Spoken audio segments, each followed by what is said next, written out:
Good morning, Bay Area. Happy holidays, Happy New Year, Happy Hanukkah, Happy Kwanzaa, all of the above. So, I decided to do a recording because sometimes when I go live here, my Wi Fi wants to get real colorful. So, I figured let me just go ahead and do a recording and I'll post it. But yeah, so here I am. I know I look a mess, but it's been a day and a half. So I just wanted to touch bases on the video that I posted congratulating Naila on just being a real strong and supportive daughter and going through those challenges that she didn't know, we didn't know that we would face when we arrived here in Ghana. And we thank you or showing your love and support throughout our journey. It definitely has not been easy. And yes, I know that when I signed on to travel abroad with a child, that we would face challenges. But I didn't realize what those challenges would be and how those challenges would affect Naila and I while we're here. So, yeah, just give you guys a rundown on some of the things. I know you guys have probably heard little bits and pieces from me doing small videos, doing live videos, and adding certain videos to my story on Facebook. If you're on Instagram and you're following me on Instagram, I do apologize that I can't really share a lot with Instagram because Instagram is very limiting. So I get discouraged on really connecting with Instagram that much. I probably will just do very, very small clips and upload pictures and share them. That's all I'm going to do with Instagram until I figure it out. But yeah, so Naila, she has been resilient. When we first got here, the environment's different. So, you have a lot of dust, you have a lot of heat, you have a lot of humidity. So, she suffered from respiratory issues, coughing, being stuffy, congestion in the chest. And so she had to be given a nebulizer twice, antibiotic. And I think at one point she had to get an x-ray because they wanted to make sure she didn't have pneumonia, which she did not. And of course, we both had malaria. They say I had typhoid and malaria, but I really just think I had malaria. So we had to get over that. As well as, just the hustle and bustle of not having a car and not really having that hands-on support that I knew I needed, but I thought I could handle it. But I actually need more support more now than I would need ever in my life if I was at home, and it took a while for me to admit that, but I do. And it's very uncomfortable that even through the program that I signed on with, and I won't mention their name at this point, but if you want to know who they are, you have to inbox me. Um, the company, yes, when I signed on to the program and I let them know I was bringing a dependent, yes, they had all these policies. You have to find independent housing. You have to find a school for your daughter. We don't help you with that. You have to make arrangements for childcare. They can't come on the trips. They can't come to the meetings. They can't do this. They can't do that. Yes, I know about all of that. However, life happens. There's no way on God's green earth, wherever I'm at in the world, I'm going to get off a plane and leave my child with someone in a foreign country that I don't know to attend any meeting, field trip, or orientation, potluck, uh, anything. Anything. So that didn't happen. And the delay in her getting enrolled in school was quite stressful because I kept getting told, oh, to come back and come back. And it took a letter from the dean to actually get her in, which I'm very thankful for that. But at the same time, getting her into that school meant that the children are sometimes not ready to interact with foreigners in a way where they understand that people are different. People may look different, and to be compassionate and to be respectful and to be understanding. And I think on this campus, all the way around the board, they do not have the knowledge and the compassion to understand that when foreigners come to be respectful. But we're told and we're brainwashed to respect the culture. This is Ghana. Allow people to cheat you out your money, in so many words. Allow people to waste your time. Allow people to be disrespectful to you, but don't be disrespectful to them, because this is part of the culture. So when she got into school, we went through a process where the kids were, calling her Chinese. I had to address that. And then we went through a very long process where the staff were calling themselves caning her. Now, caning is not actually using a cane. It's like a flexible stick switch or whatever that they use to discipline the children. And I asked the headmaster before I enrolled her, I said, I do understand that certain schools do this, but do your school, do your establishments, do your institution, do you guys participate in that type of discipline? They said, no, absolutely not. Okay, great. I also stated that they're not to cut her hair. They were compassionate in that. And so in October, Naila had her first experience with being hit by her science teacher. And I confronted her science teacher and I talked to him about that. He was very nonchalant. And so what I did is that I took it to the headmaster, as well as I wrote a letter in regards to the matter, and the headmaster said he would take care of it. I trusted that. He said, okay. And I said, okay.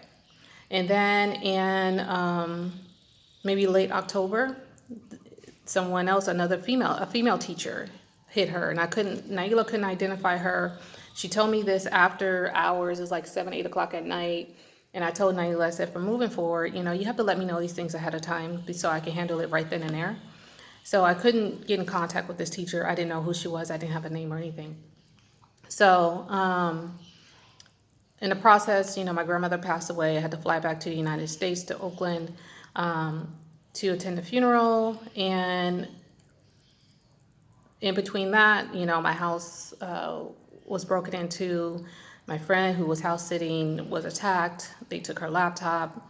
And then we had to deal with that. And we're still dealing with that, to be honest.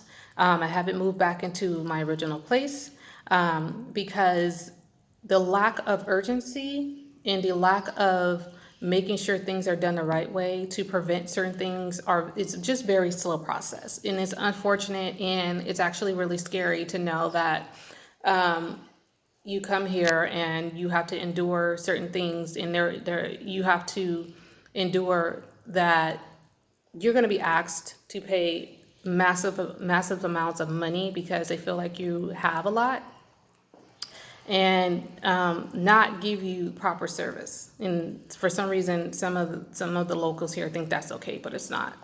So when I got back to the U.S., they did put iron bars on the windows. They put an iron door, fixed the wooden door, and all these things.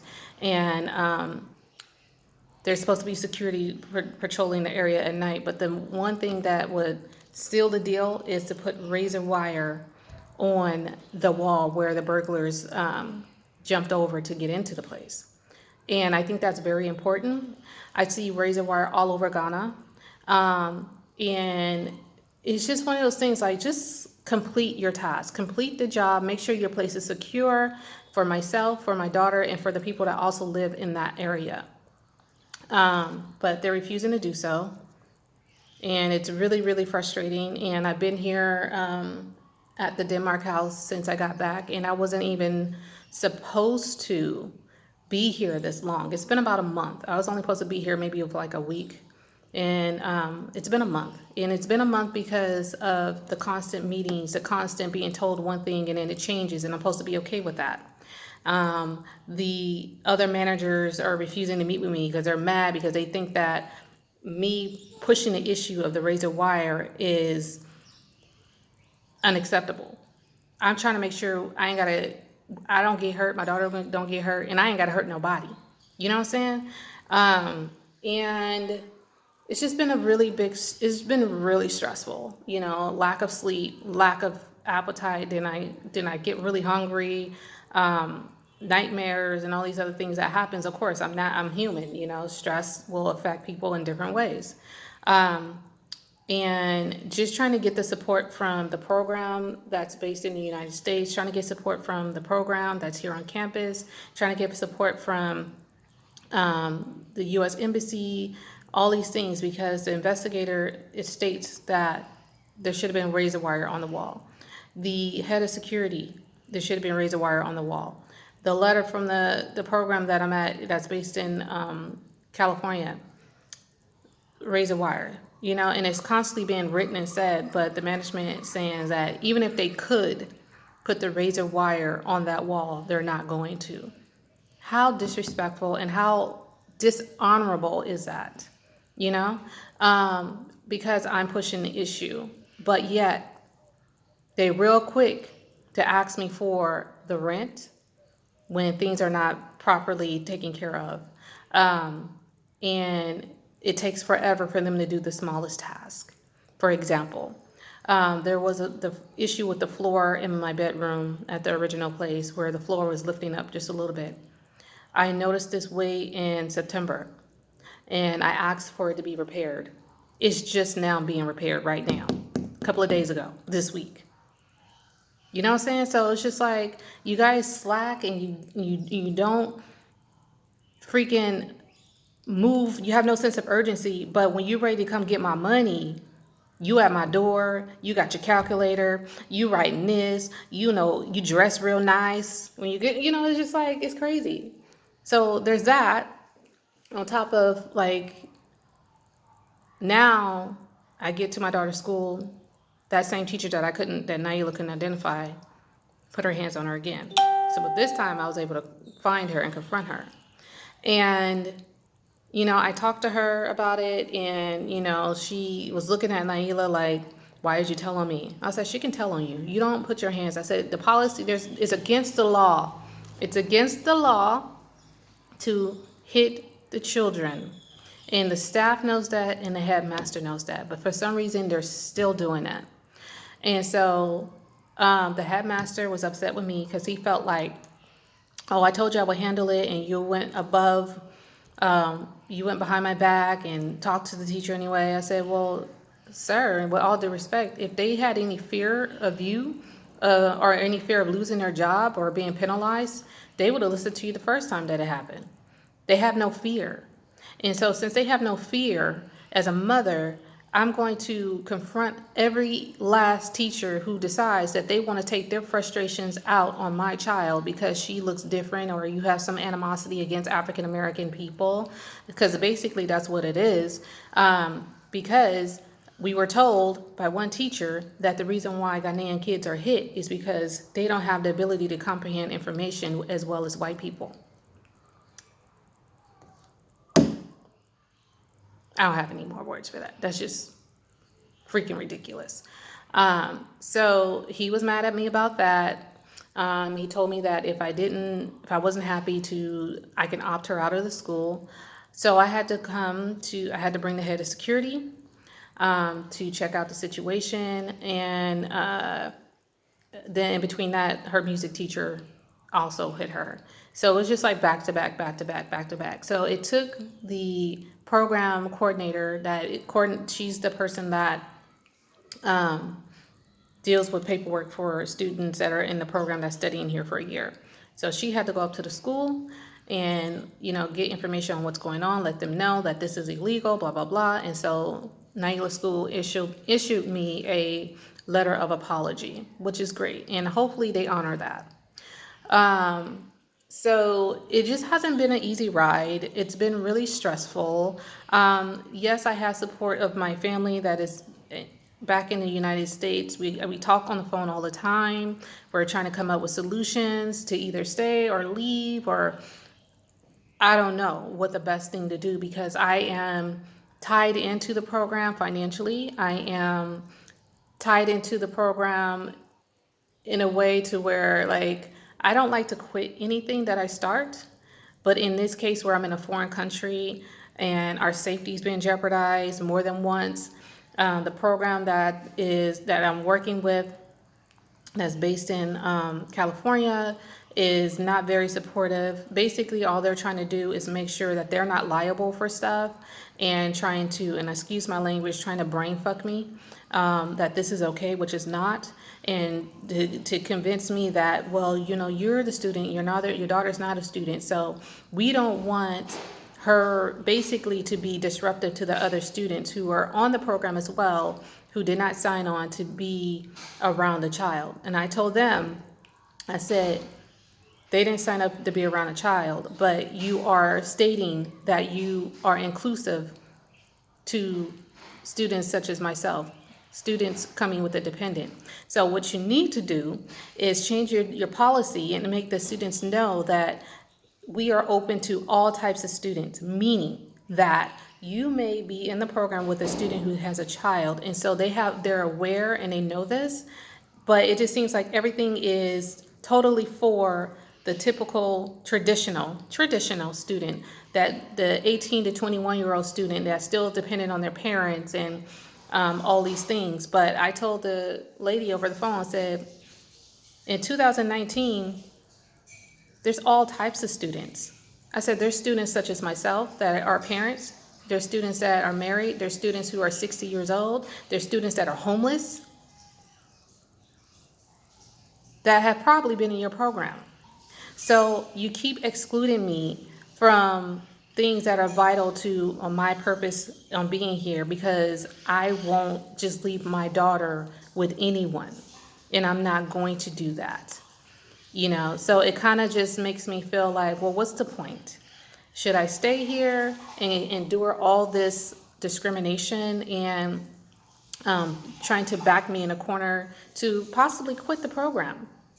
Because I'm pretty sure they're tired of getting letters from me. I'm pretty sure they're tired of me calling. I'm pretty sure they don't know what to do with me, because I'm not going to sit back and just allow certain things to keep continuing to happen. And I was asked, well, don't you have a nanny? No, I don't have a nanny. Well, what happened to the lady who was watching Naila at the International House or whatever? I said, she only watched it for 2 days and then Naila was in school. I said, dang, but you know all that. I said, I'm not about to pay all this money for a nanny for me to go up north for 6 days. And then she said, well, didn't we discussed in orientation about budgeting? I said, you're going to tell me, a 40-year-old woman with 3 kids, about budgeting? You don't tell me about budgeting. I can tell you about budgeting. So it's just been a bumpy ride. And every day, trust me, I pray and I pray and I pray that things get better. And I don't know which way. Usually I kind of have an idea on the type of decisions I want to make, and I can have like a vision of like, if I make this decision, it's going to go this way. And majority of the time it does. But right now I'm at a loss, because if I leave the program, I exit out of certain opportunities with my education here. And I have scholarships that are tied into this. If I leave here, I am kind of feel like I'm cheating myself out of what can possibly happen. But at the same time, if I stay here, I'm still exposing myself and my daughter to the dangers of what's going on in Ghana. Ghana has changed. Ghana has changed. In my eyes, Ghana has changed. This campus is corrupt. I don't know if you guys know, there's been issues of professors or lecturers blackmailing female students. If they don't date them, if they don't sleep with them, then they won't give them a good grade or give them a grade at all. So my outlook on what's going on has definitely been tainted. I'm not looking at Ghana in the same light. I'm looking at Ghana as like, when I walk out my house, who I gotta be looking over my shoulder, like who I gotta cuss out today. And that's not something you want to be feeling every single day. You want to wake up feeling good about the environment you're in, wherever you are in the world. So I'm trying to give myself like a time. I'm trying to give myself like a lot of self-care to make the proper decision on whether to continue the program or not. Some have said, Halima, you know what? It's time to wrap it up. It's not worth it. Some people say, no, you should push through it. Don't let them run you up out of Ghana, But at the end of the day, it's my decision on what I need to do. as far as my housing, as far as my safety, wherever I decide to live while I'm here, the classes I take, my involvement in the program. I do feel like the program is shady. I gotta be honest. I feel like the program is shady. I think the only thing that's connecting me to this program is the check that they get from me or from my scholarships or whatever. Money. Money is the root of all evil. It makes people do the most unthinkable things. Everybody knows this. And the world has changed, and the world is changing, not for the better, and it's unfortunate. So I just want to give you guys some clarification on what's going on out here and where we're at with things. And at the end of the day, I know we are protected. I know that God has our back, and that nothing will particularly happen, if that makes any sense. But just that uncertainty is like wearing on me at this point. So it's hard to really communicate this because I know I got some haters out there. I know y'all some haters out there. I got to keep it real. Some of y'all are just haters. Y'all haters. I told you she went out here. This is this and that. No, this can happen anywhere, boo. This can happen in Oakland, Sacramento, Richmond, California, Europe, Paris, Japan. I'm gonna keep it real. Like, it ain't been easy. So I want to keep y'all in the realest form of the information I can give you guys on the experiences here in Ghana. Now, we have some good experiences. We have some good times. Naila has been on some of these trips: Cape Coast, Kumasi, Volta region. So this is why I don't understand all of a sudden why it's an issue with her coming on this next trip in January. Is it because the last couple of trips where I felt like I was vocal about something? For example, I took Naila to the bathroom and I told the supervisors that was on the trip, hey, make sure you don't leave us. I'm just taking her to the bathroom. And they walked off and no one was around. No one said, okay, we're walking down this path here. The people who was working in that region had to take me and Naila to where they were, and I was vocal about that. I said, you guys can't keep leaving me and my daughter. Why do y'all keep doing that? And y'all don't do that to nobody else. So I think with me expressing myself, they're trying to punish me for expressing my concern about the safety of me and my daughter. So they're probably saying, well, you have to get a sitter. No, and I'm not going to get a sitter. So it opts me out of that trip. Okay, fine. So life is colorful, but life is beautiful at the same time. I definitely appreciate all the love and support. Naila is on her tablet, so she's in her room chilling out. And that's the gist of everything that's been going on while I've been here in Ghana. I appreciate you guys that are the ones that are following me and the ones that are inboxing me, giving me all the encouragement, being positive, uplifting me and Naila while we're here. And we'll see what happens. So thank you again. God bless. Happy holidays and peace out.